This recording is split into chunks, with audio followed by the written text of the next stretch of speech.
What is virtue or what are virtues? This will be an important factor that we'll be discussing when we continue the second subsection of the foreword.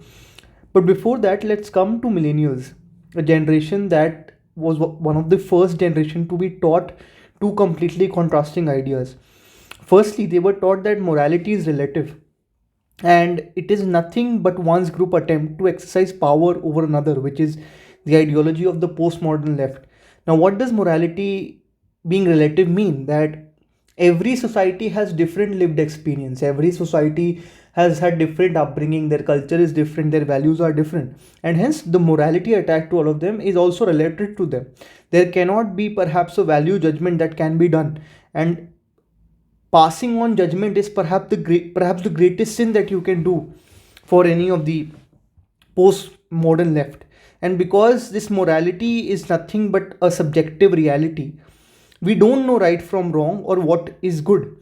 Even adults, they cannot give any advice on how to live a life. Now, because these are the ideas that have been taught to millennials, a lot of things have been ignored. The idea of a virtuous living or practical wisdom being given to them by adults or their parents or even teachers or professors has been completely ignored. Now, herein, it is important for us to understand that virtue is different from morals. According to Aristotle, morals are, according to Aristotle, virtues are simply ways of behaving that are most conducive to happiness in life. So, virtues basically lead you to overall living a more fulfilling life and more happiness in life. Morals, on the other hand, are simply value judgments, right, like right and wrong, good or evil, etc. But they are very different from virtues, which take you to more happiness in life, to an aspirational goal. Vices, on the other hand, are way of behaving which are least conducive to happiness or which hamper your happiness or reduce your happiness.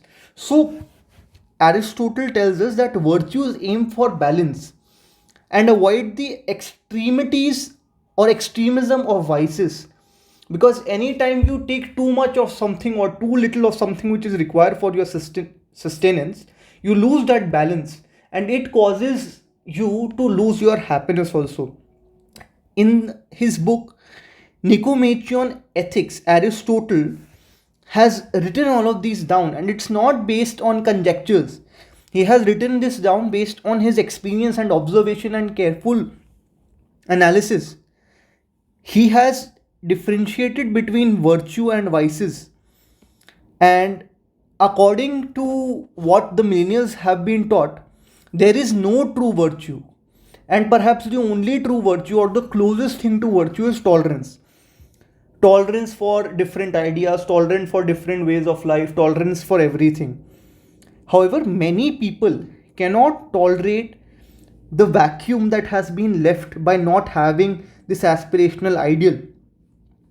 It has simply led to them living a life of complete chaos, because there is no moral compass, no ideal to aim for.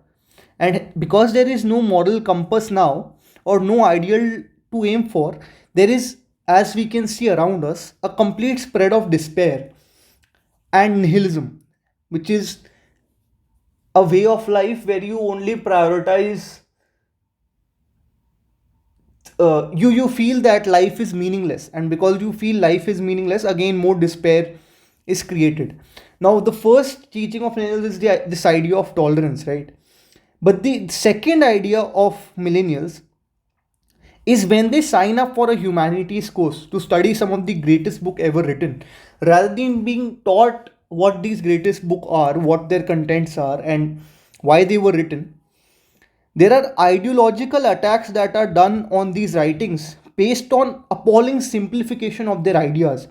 And hence, on one hand, you are teaching tolerance, and on the other hand, you are dealing ideological attacks. So, one hand, you are dealing tolerance, and one hand, you are telling them about ideologues, both or which are at extreme ends of each other, rather than having or teaching them a balanced outlook. Now, herein, it's important to understand the old response versus new response. Even in the old times, people got to know about other societies and other experiences. So, for example, when the Greeks sailed to India, they understood that they have a very different way of life. Rather than the new response, which is which is the creation of relativism, nihilism, and ideologies, what the Greeks created was philosophy. For instance, Socrates, one of the founding fathers of philosophy, focused on search of wisdom, that is how to live a more fulfilling or a more happy life, how to minimize the sadness, how to live a virtuous living. So the old response was how life might be lived to find that aspirational ideal. The new response that we have in the present day is a complete paralysis, that is, we don't know what to do anymore, and this creation of despair through nihilism.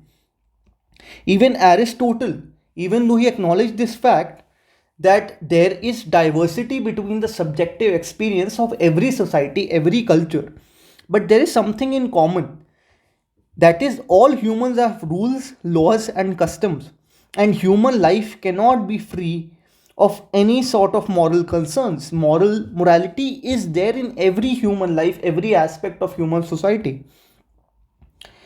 And Jordan Peterson, in his complete book, is using this wisdom as a guide and not ignoring it. Apart from his own, let's say, other studies and other evidences, he is using this wisdom as a guide to provide us these 12 rules.